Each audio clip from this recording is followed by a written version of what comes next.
guys, welcome back to the Cosmic Rose, where we talk about astrology, astrology 101, and spirituality. So today we are talking about the lovely Leo full moon happening this Sunday, February 5th, 2023. And before we go ahead and get started, if you aren't already subscribed to my channel, go ahead and do that. Hit that like button and make sure you hit that little bell notification as well so that you can stay up to date on the current astrology. But if you're new here, I am Leah, aka the Cosmic Rose, and I am a tropical Western astrologer, and I use evolutionary as well as Hellenistic and intuitive techniques. So let's jump into this Leo full moon, guys. I'm super excited. You know, it's in my sign, so I gotta represent lovely Leos. It is gonna be a little bit dramatic, so that is perfect for a Leo full moon. And those of you that don't really know what a full moon actually is in the sky, what we're seeing is, at least in the geocentric system, we are in exact opposition with the sun and the moon. And it just so happens that with this full moon, we have the sun and the moon in opposition, obviously, and then we have a T-square happening to Uranus. And Uranus is actually at 15 degrees of Taurus, so it's a very tight orb. It's a 1-degree orb. I will get into the aspects in just a second, but overall, this is definitely the biggest theme of this full moon is drama, because both Leo and Aquarius, the moon being in Leo and the sun being in Aquarius, they're both very eccentric and dramatic signs, especially Leo. And Uranus is the planet of disruptions and change, and just it's an electric, I don't even know, I can't even put it into words because it's such a strange energy, especially with this T-square happening. But there's definitely going to be a little bit of drama. I don't think it's going to be really like deep-rooted drama. I think it's going to be a little bit more like petty and disagreements with friends or family members, people that are close to us in our immediate environments. So be wary of that. It could be disruptive changes, or even being really excited about new things. This could potentially bring a lot of good things as well. So it just depends how it's playing out in your own personal natal chart.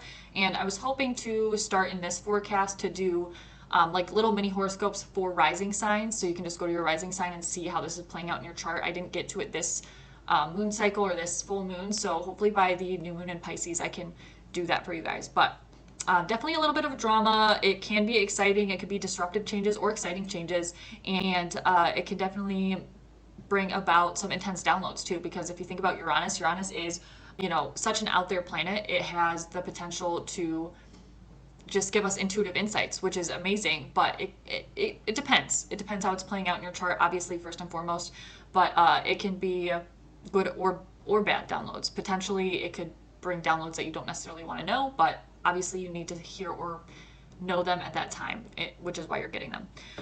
It can be quick reactions to things and making mistakes if we don't think things through and think about our future and the consequences of our actions.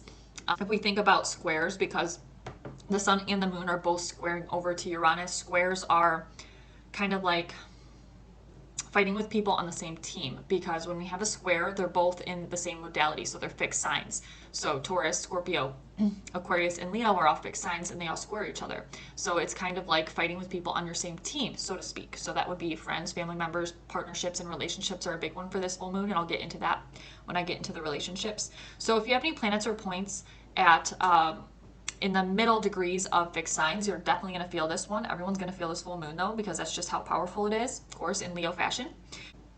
You know, the good thing about this is we do have Venus in Pisces now, and Venus is exalted in the sign of Pisces. So Venus being in Pisces kind of saves the day in some way, but we do have a square from Venus and Mars. And Venus and Mars, if you guys don't know, are kind of like the couple of the zodiac. So the fact that they're squaring, it's not terrible, but it definitely can put a little bit of pressure on relationships as well as our communication. And there's, you know, various other things going on. But if you can manage to kind of like sit back and relax and observe and not get involved in any drama that might be happening around you, this actually might play out in an entertaining way, more or less. So it's a really good day for creativity and also working on inner child wounds or shadow work. It'd be good for utilizing like working out or working on projects, or, you know, staying out of drama, more or less. So let's jump into the aspects of this full moon. So like I said, we have a T-square, we have the sun and the moon in opposition, and then we have the T-square outlet being Mars in Gemini, which just went direct about a week and a half ago. And Mars is actually, obviously he's still in his shadow, so he's moving extremely slow in declination. And Mars does not like going slow, so he's a little bit pissed off, which kind of adds even more fire to the flame with this T-square. But you know, this T-square can definitely lead to things like impulsivity and impulsive behaviors, or low patience. It can also be making disruptive decisions in regards to finances, so be careful of spending or irrationally spending or spending money on things like, think of Aquarian themes, like, don't randomly go and get a tattoo on around this full moon, because it's likely that it was an impulsive decision and you're not going to want or like the tattoo in the long run, and you could set yourself back financially potentially. And that's just an example, but it's very Aquarian. It's a very Aquarian thing to do. Yeah, so impulsivity in decision making, and this could also lead to conflict and disruptions with friends and family members, like I said, being on the same team, and or colleagues too, because Taurus does deal with finances in our work. So Uranus being in Taurus, this is disruptions in the workplace. So just be wary and aware of that, and try not to engage if there is any conflicts in the workplace. What else here? Yeah, I already mentioned the finances, and then we also have a trine over to Chiron from the moon. The moon being in Leo, we have a trine to Chiron at 12 degrees of Aries, and Juno is actually sitting right there as well at 11 degrees of Aries.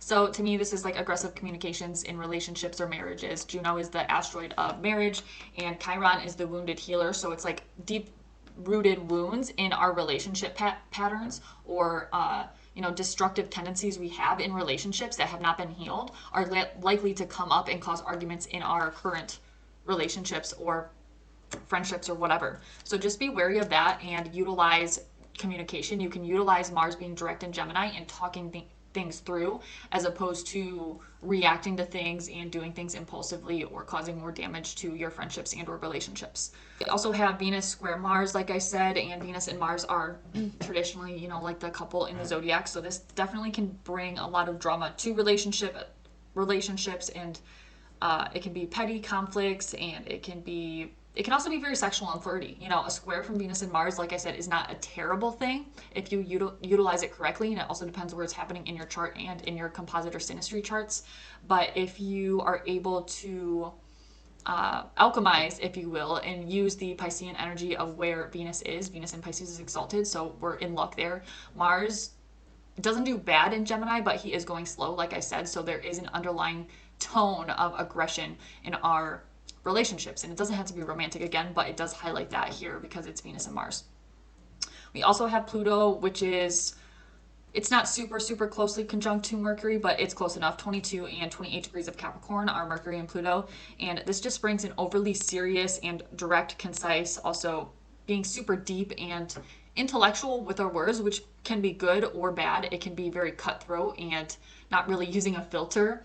So if you want to have deep conversations, this is good. But if you are portraying things in, like a super aggressive or Plutonian style, that won't necessarily work out in your favor. So just be wary of that. But you can utilize that. You can utilize Mercury and Pluto being together and having, intimate conversations. So overall, I think it has the potential to be a little bit dramatic. Like I said, it's Leo and Aquarius, and it can definitely stir things up, but it can also be super exciting. And if you are aware of the energy, just that awareness itself can kind of smooth things over, and you can know where your strong points are in your chart and how this is affecting your chart. Be sure to check your chart always for full moons, because this is a collective horoscope. So I did want to read this Sabian symbol for this full moon. So those of you that aren't aware, the Sabian symbols are just basically clip notes on the degree points of the zodiac.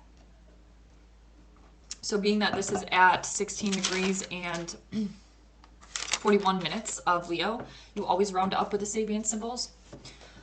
So 17 Leo.